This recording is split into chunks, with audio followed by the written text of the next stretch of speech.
So how do you prepare your sermons? It begins with the text, always.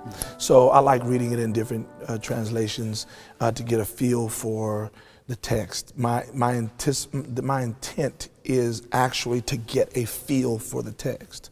So once I've determined what the text is, I try to commit it to memory as best I can, because I believe that your subconscious is working on the text even if you're not aware of it. So if you have it, it's always with you. And thoughts will come, or illustrations will come, or incidents will come, and it'll come back to your mind. Holy Spirit bring it to your mind. And I tell people not to trust your memory. If something comes to you, put it in your, I have a phone, I have a seed bed, put it in your phone or write it down somewhere. Don't trust your memory, you'll forget it. So I try to become familiar. I read all kinds of, different translations, and then you do, what you see that's similar and what's different, what stands out, those type of things. After that, I try to find out, after I do word studies and things like that, to me, before I even try to get to commentaries, ideally, I like to write down what I think I see. And so I just write down what I think I see, anything that comes to my mind, ideas, principles, truths. And then I do, go to commentaries and even do some more background to see if I'm correct, or if the truth I think I see is really consistent with the cultural context or literary context or the word itself or whatever. Then after I bring all of that to bear to inform me about it, so I've already wrote down everything I think I see, then I do background research about it and the like, and then once I do that, I just start writing. And oftentimes the text itself has its own structure, so you don't have to come up with something.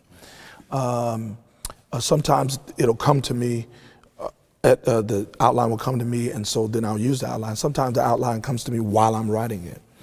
But I just follow the flow of the text, or the flow of the story, or the flow of the thought I want to make, and then, set it aside and then go back and polish or exclude, because, if you like to study for sermons like I do, you have to resist the temptation of trying to tell them everything you found, because it's all exciting to you. And so you take out for time and for focus and for clarity. You check transitions and illustrations, or if you're not using illustrations, the illustrative language that helps people get a sense of what you're talking about. Because for me, the sermon isn't just to be heard, it's to be experienced. So when I'm researching for it and writing it, I'm not just going to the text, I'm stepping in the text and looking around, asking questions, and using all my five senses to ask the questions.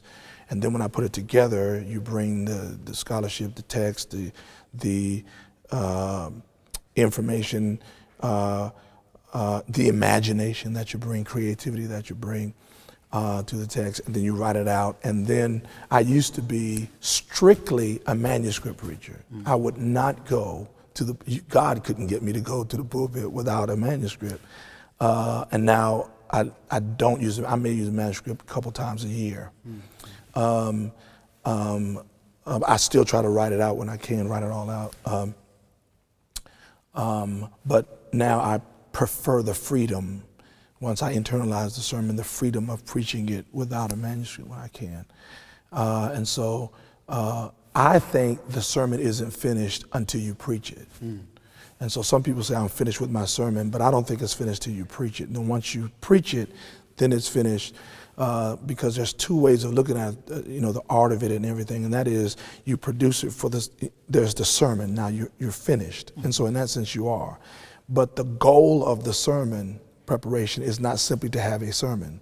The goal of it is to have an impact. So you're really not finished given the purpose of the sermon until it's preached. So do you bring anything? Do you bring any notes, or do you bring anything to the pulpit?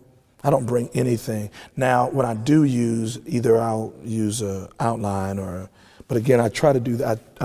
That's the exception now. And just the backstory about that, because to me, whether you do that or not, to thine own self be true.